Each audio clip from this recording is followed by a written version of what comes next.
नमस्कार, Amar Ujala the bonus में आपका बहुत बहुत स्वागत है। मैं हूं हर्ष शर्मा।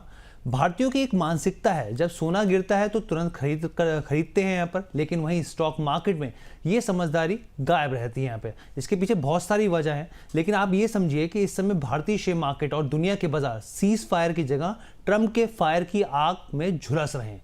इस गंभीर परिस्थितियों को देखते हुए आगे बाजार में डूबेंगे या फिर उभरेंगे, कितना वर्स्ट और हो सकता है या फिर कितना बेस्ट हो सकता है, इन तमाम सवालों के जवाब लेने के लिए हमारे साथ बेहद खास मेहमान जुड़ रहे हैं। और मैं आपको एक और चीज़ बता दूं, इन्होंने कुछ समय पहले सरकारी बैंकों पर एक बोल्ड कॉल होती है वो दी थी और बहुत ही सही और सटीक साबित हुई थी यहाँ पे। अब आगे कहाँ हाई कन्विक्शन दिख रहा है, तमाम चीज़ों को जानेंगे और स्वागत करते हैं मार्केट वेटरन सुनील सुब्रमण्यम जी का। सर बहुत बहुत स्वागत है। Thank you so much for joining in sir.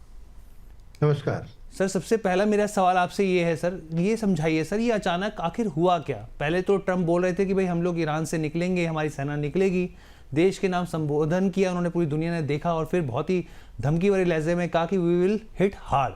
2 से 3 हफ्तों में उन्होंने कहा कि हम लोग तबाही मचाएंगे।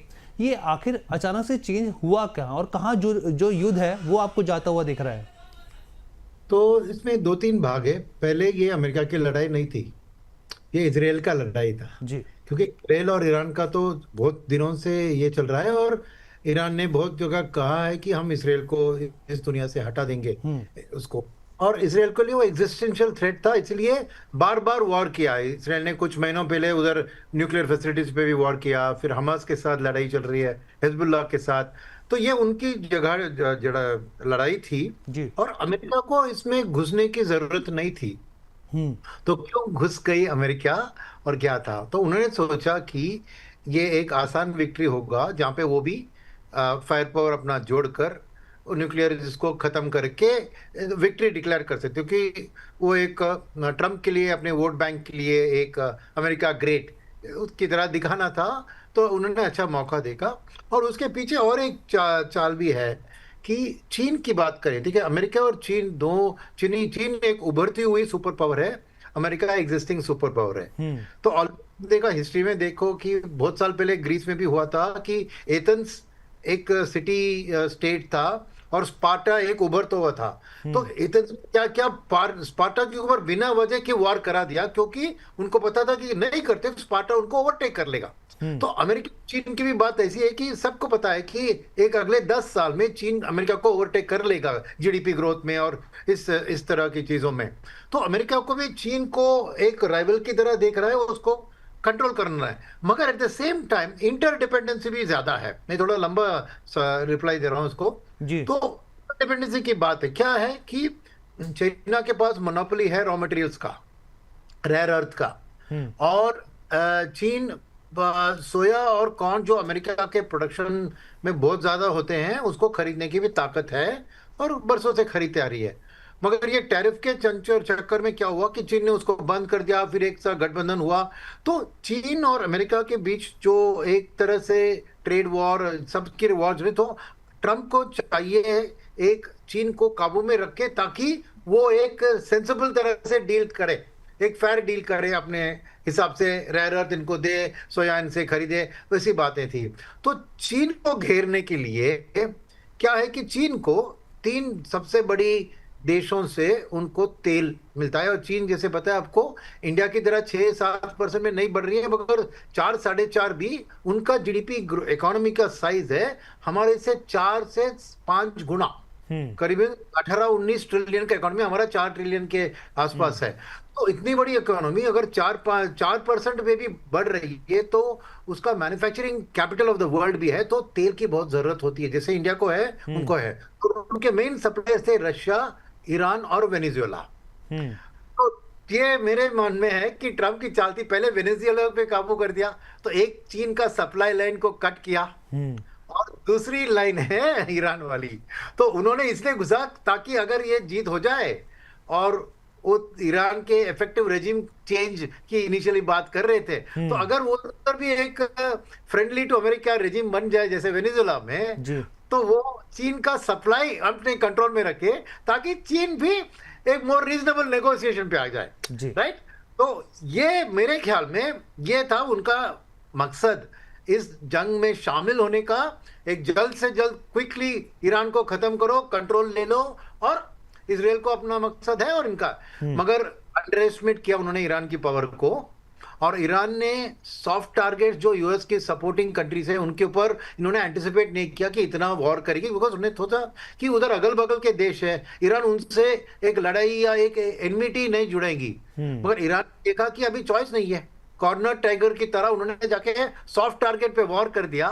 और ये अनएक्सपेक्टेड चीज के कारण जो हॉर्मुज स्ट्रेट का कंट्रोल के कारण 20% वर्ल्ड का तेल उधर से आता है। तो अमेरिका भले ही एक्सपोर्टर है तेल का और गैस का, तेल का दाम तो इंटरनेशनली फिक्स्ड होता है, और वहां पे एक महीने में आपने देखा कि 55% ब्रेंट क्रूड का बढ़त हुआ है। और यूएस की जो टेक्सास क्रूड है, टेक्सास लाइट, वहां पे भी बहुत तेजी से, इनफैक्ट आज मैं देख रहा था कि प्रॉब्ली इतिहास में बहुत कम ऐसे डेज रहे हैं जहां पे टेक्सास लाइट का दाम ब्रेंट क्रूड से ज्यादा है। नॉर्मली $5-10 का उल्टा फासला होता था कि ब्रेंट क्रूड हायर ट्रेड करती थी और टेक्सास लाइट कम।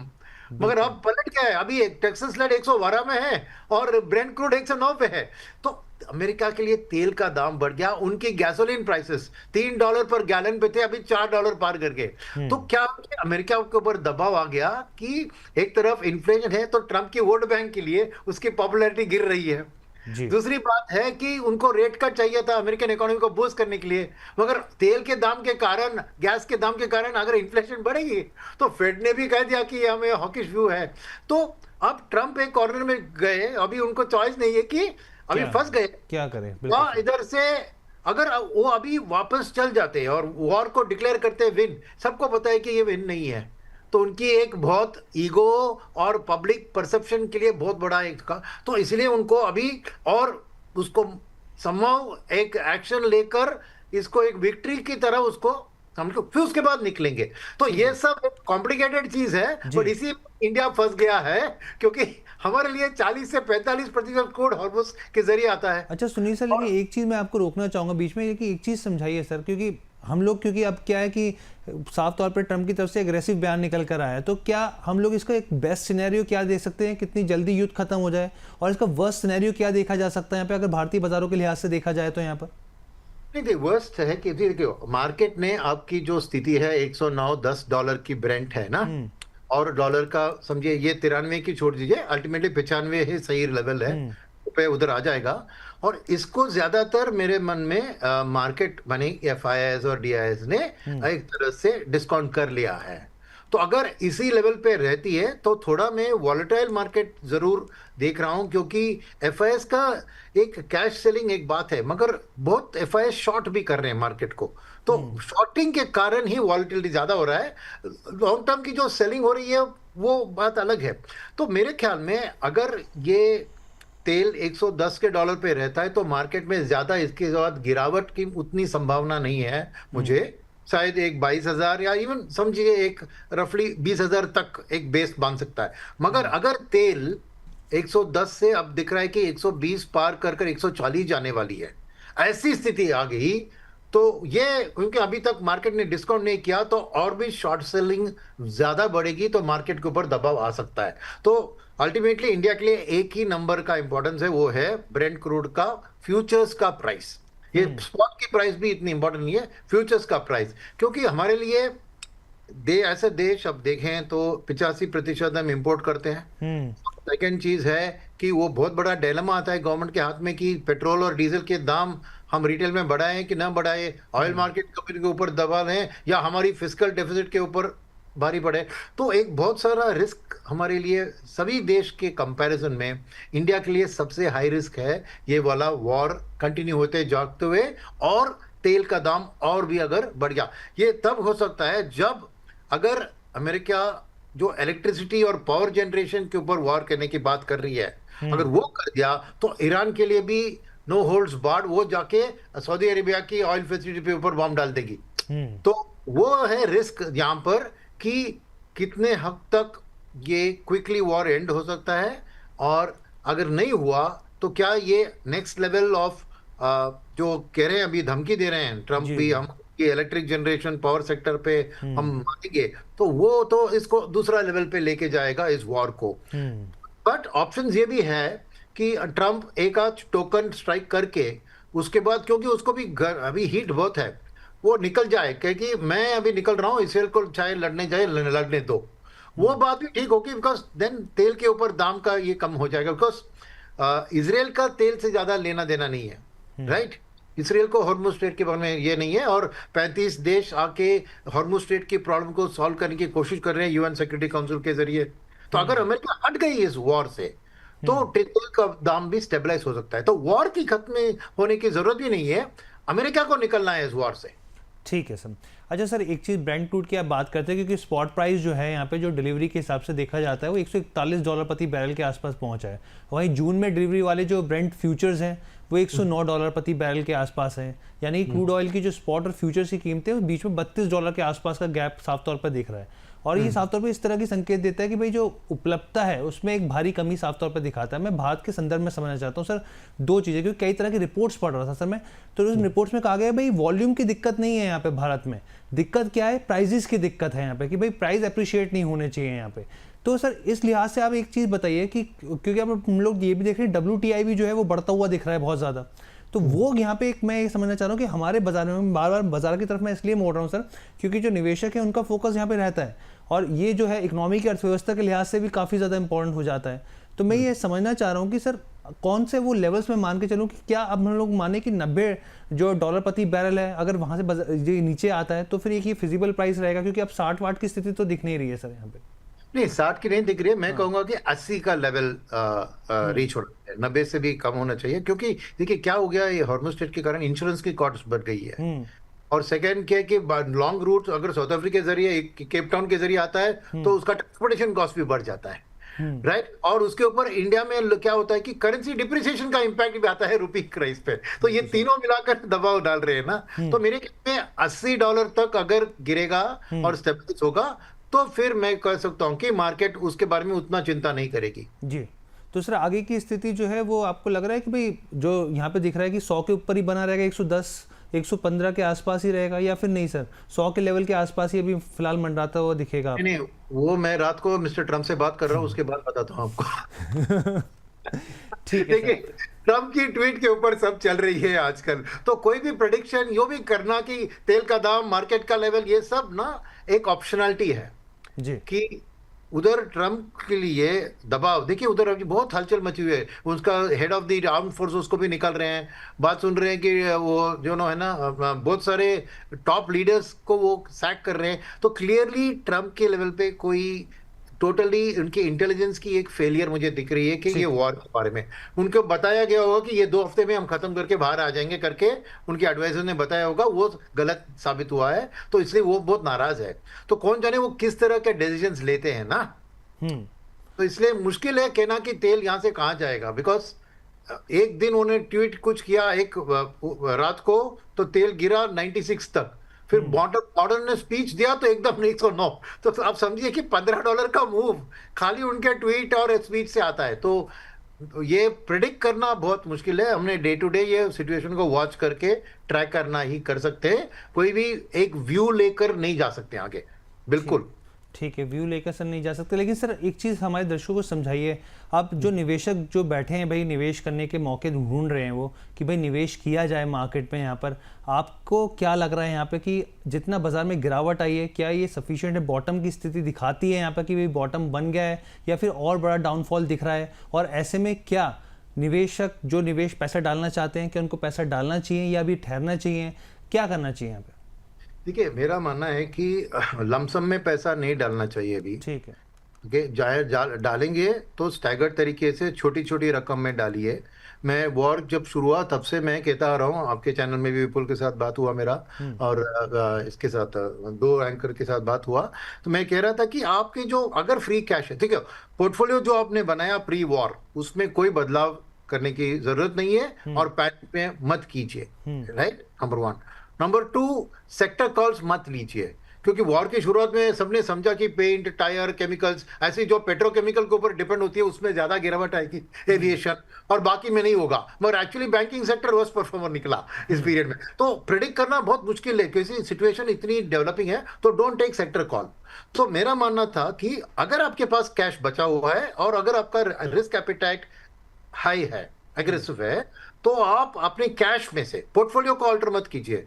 उसी पोर्टफोलियो के बेसिस में जो आपने सही समझा प्री वॉर, उसी पे आप हर दिन 1-1% आप डिप्लॉय करेंगे ना, तो 100 दिन तक आपका पैसा चलेगा। 100 दिन माने 5 महीने, क्योंकि मार्केट का 20 दिन ही होता है महीने में, राइट? तो 5 महीने तक। और हिस्ट्री बताता है कि ऐसी वॉर रिलेटेड इंपैक्ट 3 से 4 महीना मैक्सिमम चलती है। रशिया यूक्रेन वॉर भी देखिए, वॉर चल रही है मगर इंपैक्ट तो गया ना। तो बात ऐसी है कि एक स्टेबलाइजेशन लेवल ढूंढ लेता है मार्केट। तो अग्रेसिव मोड की तरफ आपका एक रुझाव है, तो मैं कहूंगा कि 1% आपका फ्री कैश फ्लो हर दिन, आप बिना मार्केट को देखे मत, आपकी पोर्टफोलियो के हिसाब से कैसे आपने ब्रेक किया था, इतना लार्ज कैप, इतना मिड कैप, इतना स्मॉल कैप, इतना ये सेक्टर, उसी को रिपीट कीजिए। आपकी कॉन्फिडेंस को जारी रखिए कि अल्टीमेटली वॉर खत्म होने के बाद देश उसी रास्ते पे चलेगी जो आप सोच रहे थे वॉर के पहले। ओके, पर अगर आप मॉडरेट एपेटाइट के हो और भी लॉस नहीं झेल सकते, और आपने डाल दिया कि उसका 10 का भी 9 हो गया, फिर 8 हो गया, तो फिर आप कुछ मत कीजिए, कैश से वेट कीजिए, बिकॉज बॉटम अभी बना नहीं है। क्यों मैं कह रहा हूं कि ये तो ऑयल की बात है कि ऑयल का जो इंपैक्ट, ये $100 पे अगर ऑयल और एक महीना चला तो उसका इंपैक्ट देश के ऊपर बहुत भारी होगा। और उसको असेस करना इतना आसान नहीं है जो है पैसे वाले, जो डीआईएस और एफआईएस, राइट? ये असेसमेंट अर्निंग सीजन के जरिए ही उनको धीरे धीरे पता लगेगा, नंबर 1। नंबर 2 क्या है कि देखिए, एफआईएस तो अभी भी नेगेटिव व्यू कैरी कर रहे हैं। आपने देखा होगा, यस्टरडे भी वी शेप रिकवरी आई थी, फिर 2 दिन पहले भी मार्केट में रिकवरी थी, बट एफआईएस फिर भी हर दिन बेच रहे थे, राइट? तो एफआईएस की आउटलुक में कोई बदलाव तब तक नहीं आता है, तब तक अब मार्केट का एक शार्प बाउंस अप तो नहीं फिक्स है। अब मैं क्यों इसे कह रहा हूं कि वॉलेटिलिटी रहेगी और गिरावट भी आ सकती है, क्योंकि डीआईएस ने, देखिए, जनवरी से अब तक टोटल डीआईएस ने कुल मिलाकर ऑलमोस्ट 1.5 लाख करोड़ की खरीदारी कर चुका है। अब डीआईएस में कौन शामिल होते हैं? डोमेस्टिक म्यूचुअल फंड होते हैं, पीएमएस होता है, एएफ होता है, एलआईसी होता है, बाकी इंश्योरेंस कंपनीज होते हैं, राइट? और ईपीएफओ, ये सब होते हैं। तो ये सब लोग के पास कितना है पैसा free cash? Because mutual fund को 30,000 करोड़ एसआईपी के जरिए पर महीने आता है, तो 3 महीने में पकड़िए 90,000 करोड़। लमसम का भी उसी लेवल पे है, ज्यादा नहीं है, तो 1 लाख करोड़ पकड़िए।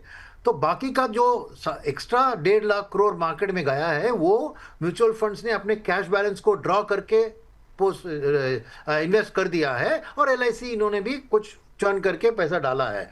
अब इस महीने में ही 2 दिन में एफआईएस ने 18,000 करोड़ बेचा है और डीआईएस ने खाली 14,000 करोड़ खरीदा, तो ऑलरेडी वो गैप दिख रहा है आपको 4,000 करोड़ की।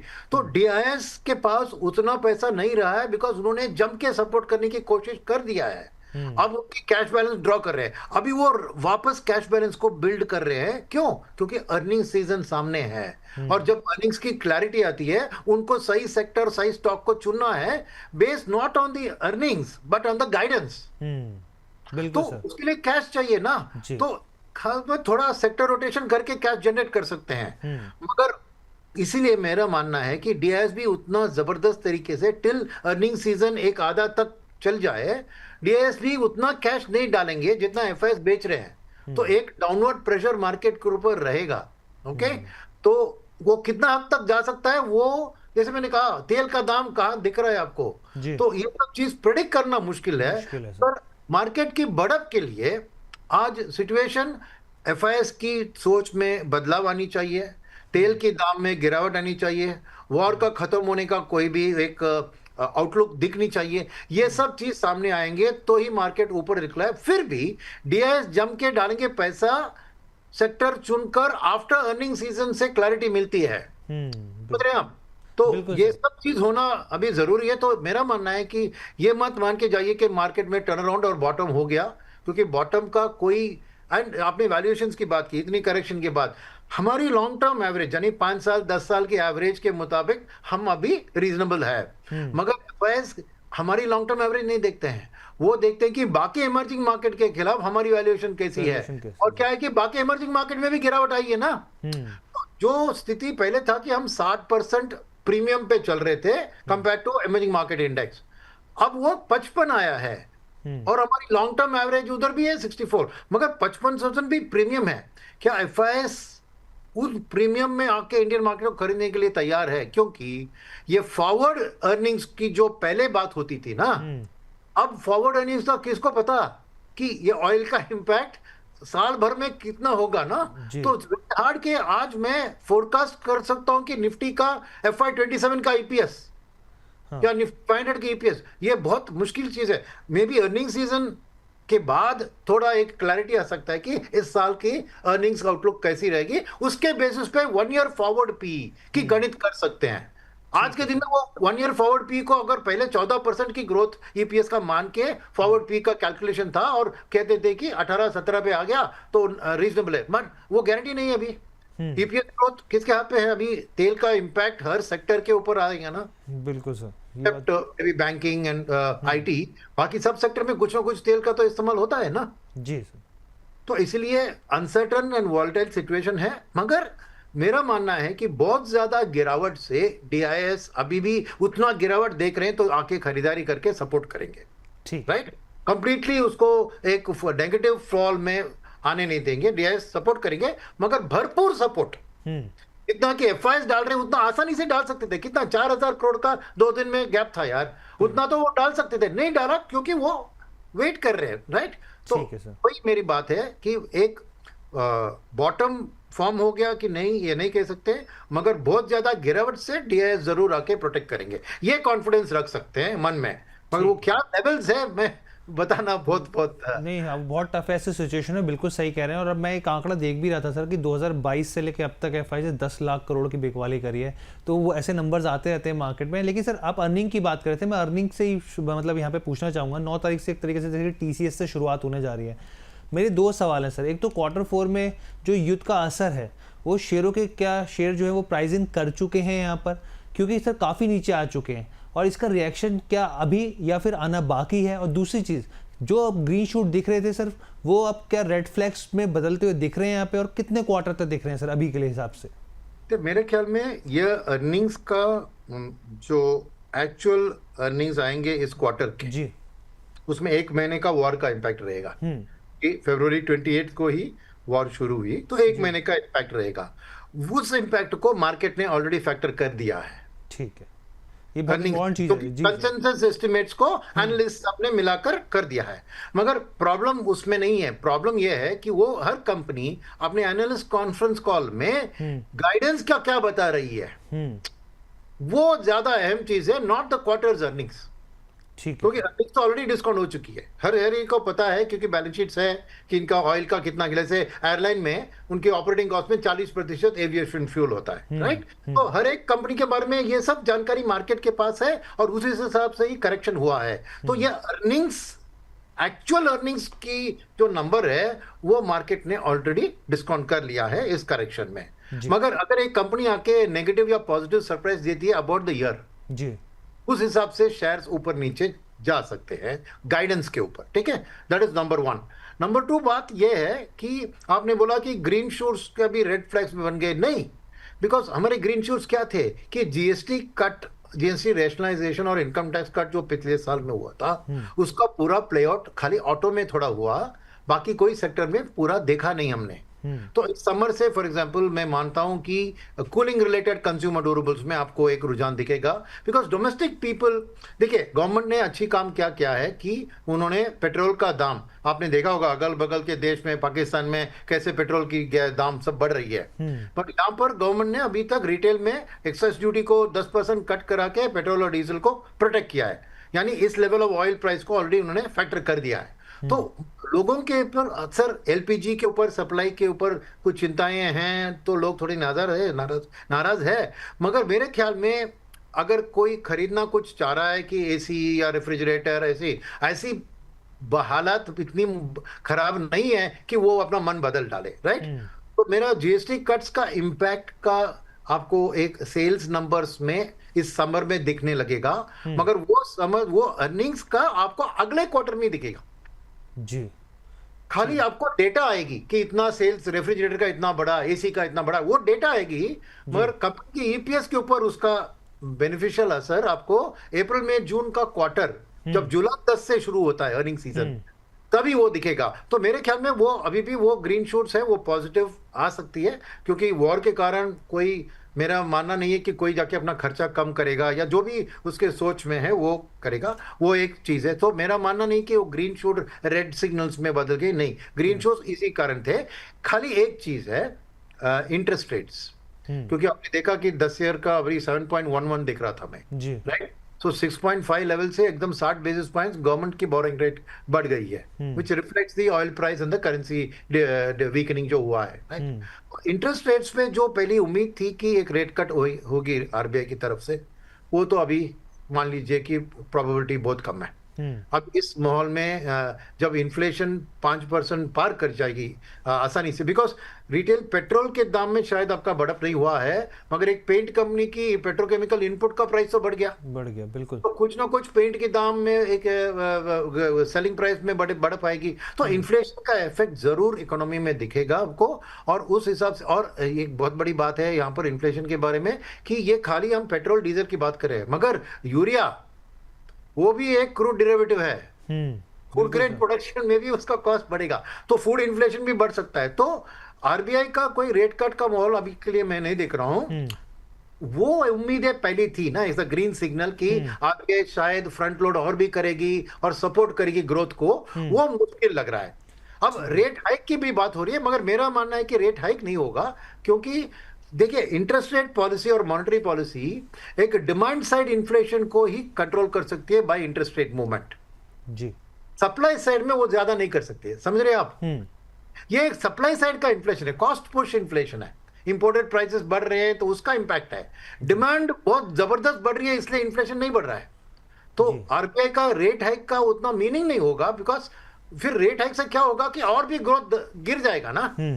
So I don't think that RBI can do rate hike at this time, but rate cut का probability कम लग रहा है। वो एक चीज है जहां पर लोग अगर उम्मीद कर रहे थे और भी रेट कट आएगा, मेरी ईएमआई और भी घटेगी, शायद वो अभी नहीं होगा। अच्छा सर, लेकिन यहाँ पे एक सवाल मैं इसलिए जोड़ना चाह रहा हूँ यहाँ पे, क्योंकि महंगाई की बात की और वो ऑब्वियस सी बात है, वो बढ़ेगी यहाँ पर। लेकिन मैं आपसे ये समझना चाह रहा हूँ सर, क्योंकि अर्निंग के हिसाब से मैं इसको जोड़ रहा हूँ कि देखिए नॉमिनल जीडीपी बढ़ती हुई दिखेगी अगर महंगाई बढ़ेगी यहाँ पर तो, लेकिन पिछले कई क्वार्टर से सर टॉप लाइन ग्रोथ जो रही वो सिंगल डिजिट में रही। लेकिन क्या महंगाई बढ़ने से कंपनी की टॉप लाइन ग्रोथ बढ़ती हुई दिखेगी? अगर बढ़ेगी तो सर फिर ये एक पॉजिटिव पॉइंट रहेगा यहाँ पर कि नहीं रहेगा सर? नहीं, जरूर मेरा मानना है कि नॉमिनल जीडीपी को 10% लेवल पे रहना चाहिए, तभी कॉर्पोरेट्स के लिए ईपीएस ग्रोथ और टॉप लाइन दोनों पॉजिटिव रहेंगे।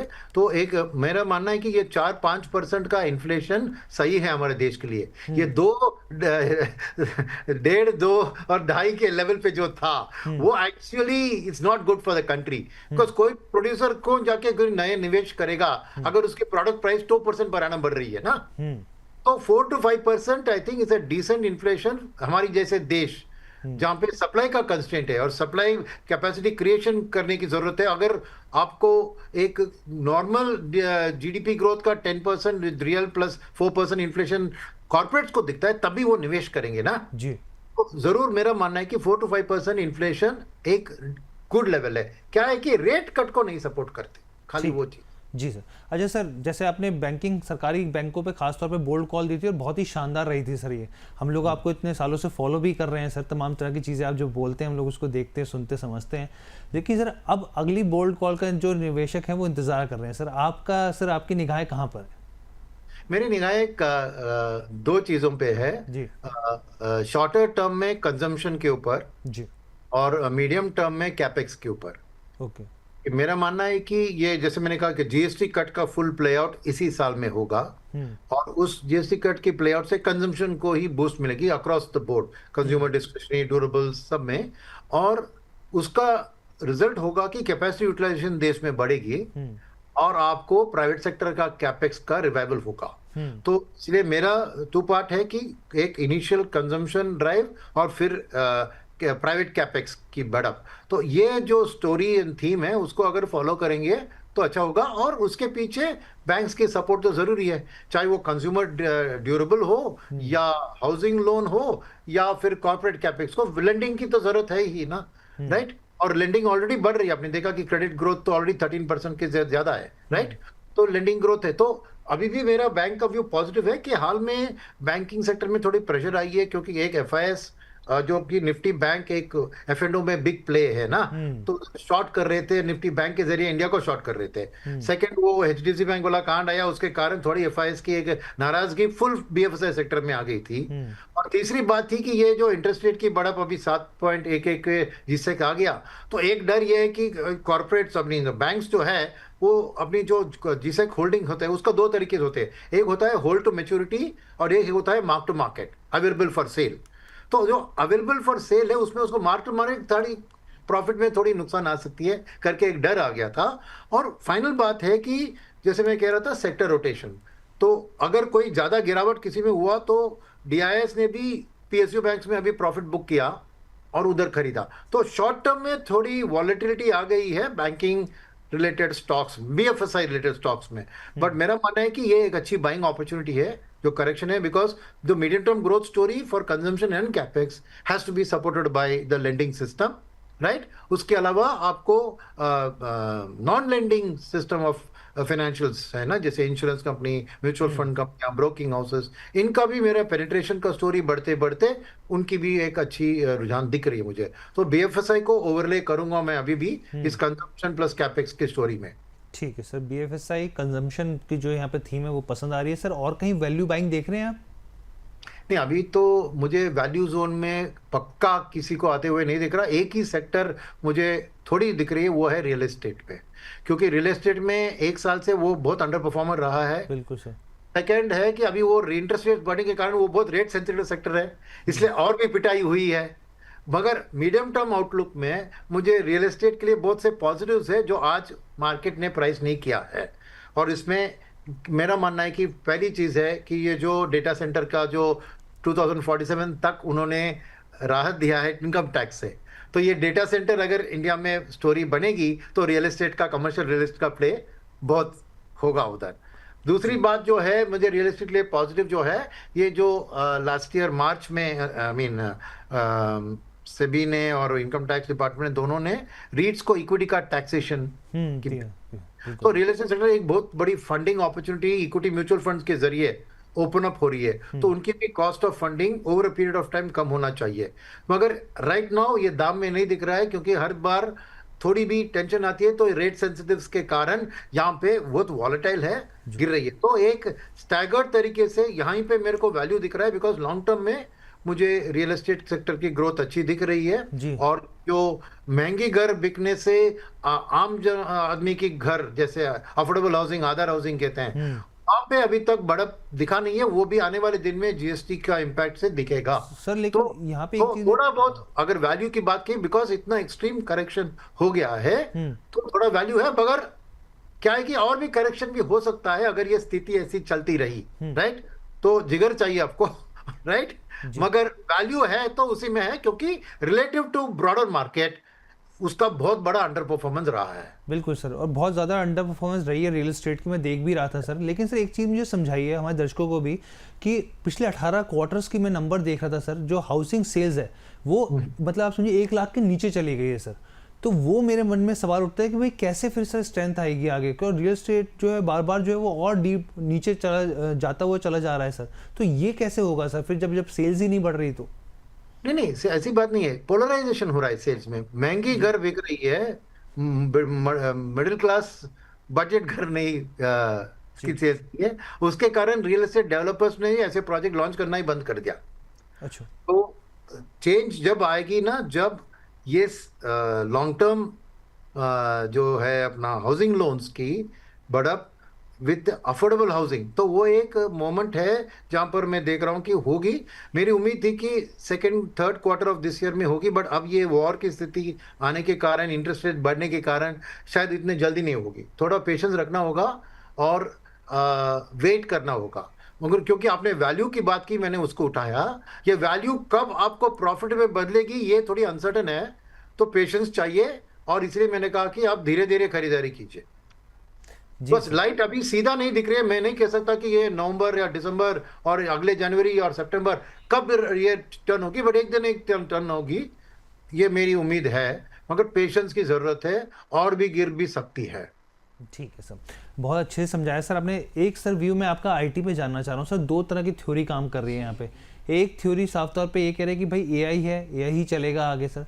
दूसरी थ्योरी सर ये कहती है यहाँ पे, जिस तरीके से ओरेकल की बात आई सर, इतनी बड़ी छटनी निकल के आया, रिट्रेंचमेंट निकल के आया, और वो उन्होंने लॉजिक दिया कि भाई जो फ्री कैश फ्लो है वो जो है हम लोग उसकी भरपाई कर रहे हैं यहाँ पर। और उसकी भरपाई इसलिए कर रहे हैं क्योंकि एआई में हमने अच्छा खासा निवेश करा, कर्ज लेना पड़ गया है यहाँ पे। अब हमारी अगर सॉफ्टवेयर कंपनीज की बात करें सर, तमाम जो विदेश में बड़े बड़े बैंकिंग है सॉफ्टवेयर इस्तेमाल करते हैं सर, कैसे इतना बड़ा बिजनेस, इतने बड़े नंबर सर एक एआई सॉफ्टवेयर पे छोड़ दिए जाए सर? कैसे हो सकता है ये चीज़ें? और क्या युद्ध के वजह से अभी मामला पूरा ठंडा पड़ रहा है? एक बार युद्ध ठंडा होगा तो फिर वापस बड़ी कुटाई चलेगी सर, शुरू होगी फिर से क्या? देखिए, आईटी में ना पिटाई तो पहले ही हो चुकी थी। ये रिसेंट जो एंथ्रोपिक के कारण जो पिटाई हुई है, जी। उसके पहले ही हमारे आईटी कंपनीज पे पिटाई हो रही थी, राइट? क्योंकि ये एआई का डर था और मन में कि Indian IT companies AI ready नहीं है और नहीं भी बन सकते हैं, ऐसी चीज थे। अब दो तीन चीजें हैं। वक्त है क्या, मैं थोड़ा डिटेल में आंसर दे सकूं या कैसे आपकी टाइम हाँ फ्रेम? मतलब सर थोड़ा, मतलब थोड़ा थोड़ा टाइम है सर अभी हमारे पास, बहुत ज़्यादा नहीं है लेकिन थोड़ा टाइम है बहुत सर। ज्यादा नहीं, जी। ठीक है, मैं तो शॉर्ट आंसर देता हूँ। जी। नहीं, तो शॉर्ट आंसर में मैं कहूंगा कि देखिए, एआई जरूर है थ्रेट, और दुनिया एआई में बदल रही है। शायद इतनी तेजी से नहीं बदलेगी जितनी आज मार्केट एंटिसिपेट कर रही है, मगर जरूर एक 3 साल का आउटलुक ले तो एआई का बहुत बड़ा इंपैक्ट रहेगा, वो मानता हूं मैं। सेकंड, आपने कहा ओरेकल की जी ले ऑफ है। अब ये अच्छी खबर है या बुरी खबर है, ये सोच लीजिए एक बार। मैं क्यों कह रहा हूं, देश के लिए बुरी खबर है। इतनी नौकरियां चली जा रही है, वो लोग क्या करेंगे, ये वाली बात है। मगर एक इंडियन आईटी, जैसे टीसीएस ने लास्ट ईयर में 12,500 लोगों को ले ऑफ किया था, उसको नेगेटिव लिया था मार्केट में। मैं कहता हूं क्यों नेगेटिव ले रहे हो? अरे टीसीएस भी अपने एआई रेडी बनने के में जो एआई रेडी एम्प्लॉइज नहीं है उनको निकाल रही है। तो as a company, as a share market owner of TCS, मैं खुश हूं। समझ रहे हैं आप? देश के लिए खुश की बात नहीं है ये, दोनों सेपरेट कीजिए। आईटी सेक्टर जितनी जल्दी अपनी वर्कफोर्स को रेशनलाइज करे, और जो मिडिल लेवल के एम्प्लॉयज है जो एआई के लिए तैयार नहीं है, बदलने के लिए तैयार नहीं है, उनको जितने घर में सिवेरेंस पे देके घर भेजे अच्छी है, और नया एआई रेडी एम्प्लॉयज को हायर कीजिए, नंबर 1। तो ऐसी चीजें जैसे ओरेकल कर रही है, वो मैं इंडियन आईटी कंपनी से भी एक्सपेक्ट कर रहा हूं करेंगे वो। और ये उनके कंपनीज के लिए अच्छी है, because it indicates they are willing to change, right? Number 1।